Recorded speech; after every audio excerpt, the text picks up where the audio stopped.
सोन नाराय शीतल धारायमा कपालै नुहाए नि शीतल धारायमा कपाल नुहाए कपालकी फुलानी ओइ बिर्सी आए शिव शिव नारायण घरैमा जाँदा नि खै गर्छिन् बजै घरैमा जाँदा नि खै गर्छिन् बजै घरैमा जाँदा नि गालपारा चेली भन्छन् आमाले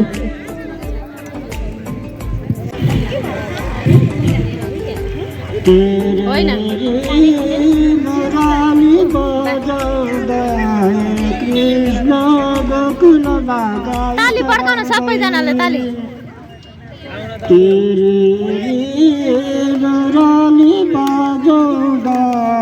कृष्ण गोकुलमा गाई चराउँदै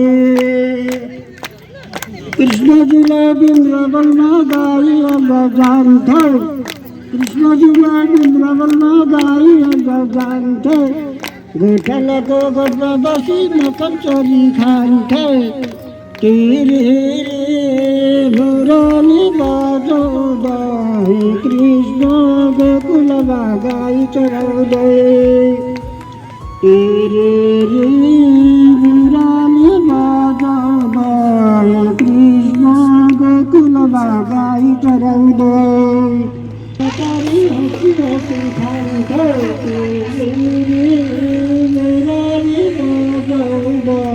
सागुरी भन्नेङ्क तुरारापान धरतीको हयार बालुवा धरतीको हयार बालुवा खरो सुरतीले बारुली लाग्छ खरो सुरतीले नि बारुली लाग्छ सानो दुर्मलुवा कृष्ण र बलराम गोठमा गएथे कृष्ण र बलराम गोठमा गएथे कृष्णले दही चोरे लागो ओठैमा कृष्णले दही चोरे लागो ओठैमा यशोदा मै पार्नु भयो झिक्नु भो नौनी कृष्ण आएर नौनी घिउ मन्त्री देव सबै देवसँग पनि खजो गायत्री ध्यान बसित कतै नमनसा पाश्यन्त्याम योगी यसुरासुर गण देव तस्मै नमः श्रीमा चन्दन चर्चियो जलभकं शुक्लम्बरा मालिका मालालङ्कृतार कुण्डला मुक्तिबली शोभिता सर्वज्ञान निदान पुस्तकधारा रुद्राक्षे मालाधारी भाग्यदेवी वदनं मुझे वसितुमे त्रैलोक्ये माता चिरं मुखं करोति वत्सला पुण्यला गायत्री गिरम् इति तमामन्ये परबन्धवं नारायण कथामिमम् नरो अति खुसी हुने जम्मू फलैले पनि राता चन्दन पुष्प वस्त्रहरूले मुक्तै भएका पनि यस्ता श्री प्रभुको प्रणाम छ सदा हे देव लम्बोदर हे गौरी सुत नित्य मङ्गल होस् भन्ने म माग्छु वर सूर्य मण्डलमा त नित्य प्रतिदिन ज्योतिर्मय रूपले देवताले अनि बालखिल्यहरूले गर्छन् स्तुति वेदले विश्वलाई सदा प्रकाश गर्ने तेजोमय रूप धरी यस्ता श्री जगदम्बिका भगवती रक्षा गरुन् नरगढी शिरै सागरमा त लगाउँछन् नदी लगेर आगो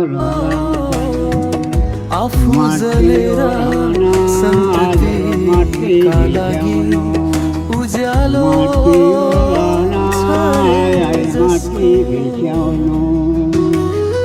बरमा पानी गुरु नहीं हुन् बरमा पानी गुरु नहीं हुन्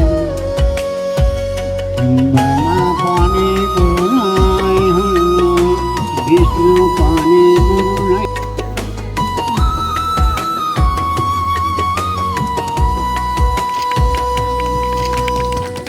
बसेका छन् उनी कहाँ कुन लोकमा तर रहन्छ उनको हात सधैँ सन्तानको माथमा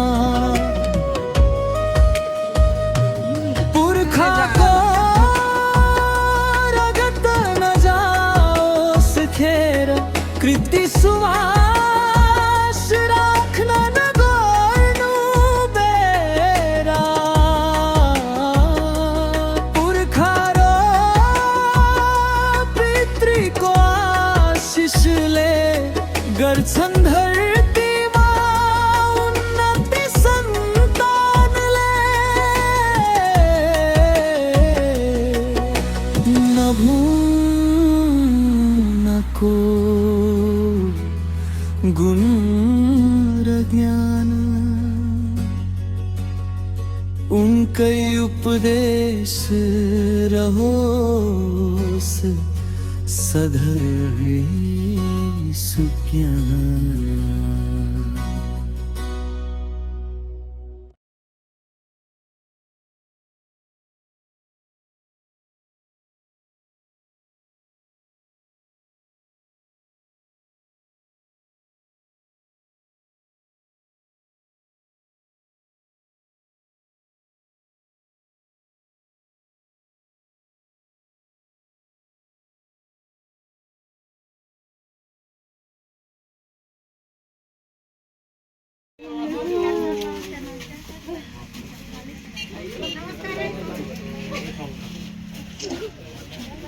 बाह्रौँ वार्षिक उत्सव हामी अहिले यहाँ रक्तदान गरेर मनाउँदैछौँ। अब 11 बजे पछाडि हामी 90 वर्षभन्दा माथिका बुढा आमाहरूलाई सम्मान कार्यक्रम हामीले राखेको छ। आजको कार्यक्रम हामी नै 2टा कार्यक्रम गरेर हामी मनाउन गइरहेको छौँ। यो रक्तदान भनेको जीवनदान हो। जाडो मौसममा चाहिँ हाम्रो शरीरहरू विशेष रूपमा चाहिँ जाडो मौसमले गर्दाखेरि नसाहरू खुम्चेका हुन्छन्।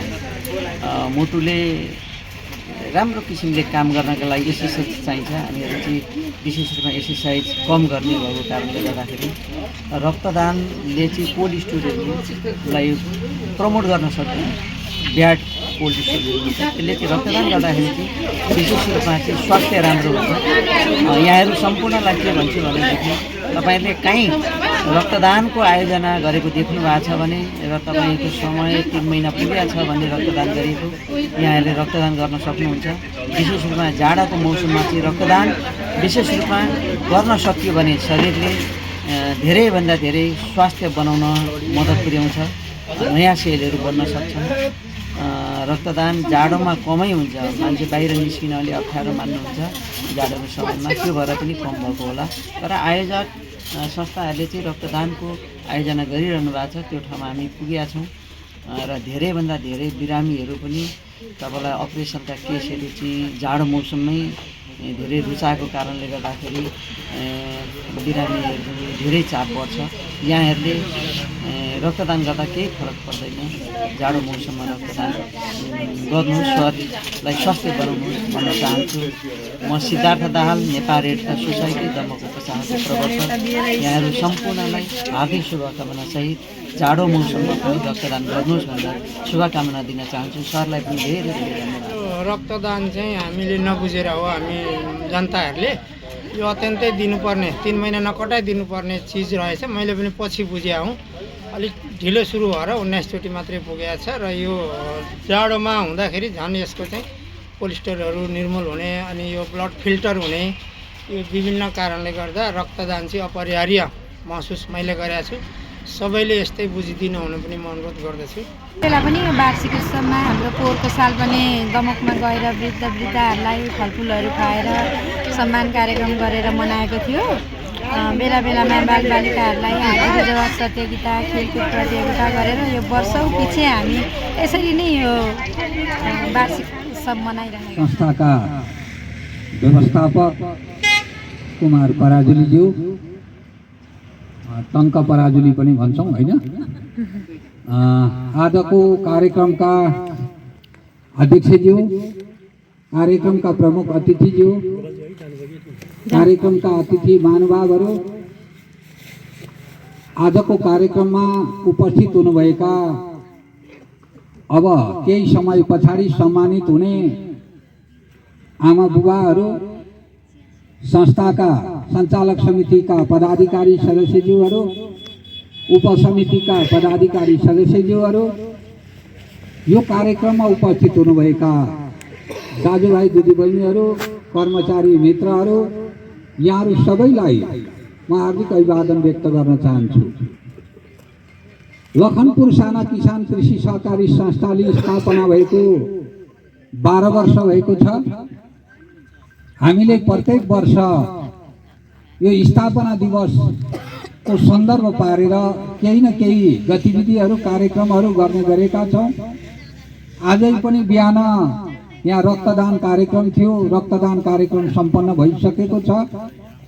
हामीले अहिले अतिथिज्यू, विशेष अतिथिज्यू, शिक्षा क्षेत्रमा रहनुहुने हाम्रो सुजाताज्यू, लेखा समिति, ऋण समिति, चालक समिति सम्पूर्ण साथीहरू, विभिन्न पदमा रहनुहुने पदाधिकारीज्यूहरू, कर्मचारी मित्रहरू, हजुरहरू सबैमा यता वृद्ध आज ज्येष्ठको हाम्रो सम्मान गर्ने कार्यक्रम रहेको छ। उहाँहरू सम्पूर्णमा सबैमा फेरि नमस्कार। समय देख्दाखेरि हामीलाई नै कसरी बाहिर निस्किनु जस्तो अवस्था रहेको थियो, त्यसमा पनि आज हामीलाई समयले भगवानले साथ दिनुभएको भन्नुपर्छ। र यस अवस्थामा हजुरहरू जाडो पनि नबनिकन घरको व्यस्तता समयलाई पनि ख्याल राखेर यता बुहारीहरू लगायत छोराहरू, नाति नातिना समेत लिएर आज यहाँ आउनुभएको छ। यसमा उहाँहरूलाई धेरै धेरै मेरो आफ्नो व्यक्तिगत तर्फबाट, संस्थाको तर्फबाट पनि धेरै धेरै धन्यवाद भन्न चाहन्छु। आज हामी संस्थाले आज यो पहिलो कार्यक्रम गर्न व्यक्त गर्दछौँ। आज हाम्रा आमा बुवा परिवारलाई हाम्रो आफ्नै बुवा आमा सरह सम्झेर हामीले आज सम्मान गर्न पाउँदाखेरि हामी धेरै भाग्यमानी ठानेका छौँ। लखनपुर साना शेयर सदस्यहरूले पनि यसमा साथ सपोर्ट। किसान कृषि सहकारी संस्थाको 12औं वार्षिक उत्सव कार्यक्रमका सभाध्यक्षज्यू, विशिष्ट अतिथिज्यू, विभिन्न समिति र उपसमितिमा रहेर कार्यरत सम्पूर्ण पदाधिकारी तथा सदस्यज्यूहरू,